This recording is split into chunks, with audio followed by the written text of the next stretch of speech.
សាខ្មែរនៅស្រុកគេ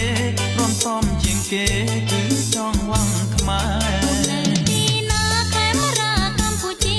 សាសនាដូចគ្នាសិល្បៈជាត្រួយប្រពៃណីខ្មែរវប្បធម៌តែមួយយើងត្រូវតែជួយស្ទួយសិល្បៈជាតិបានរួម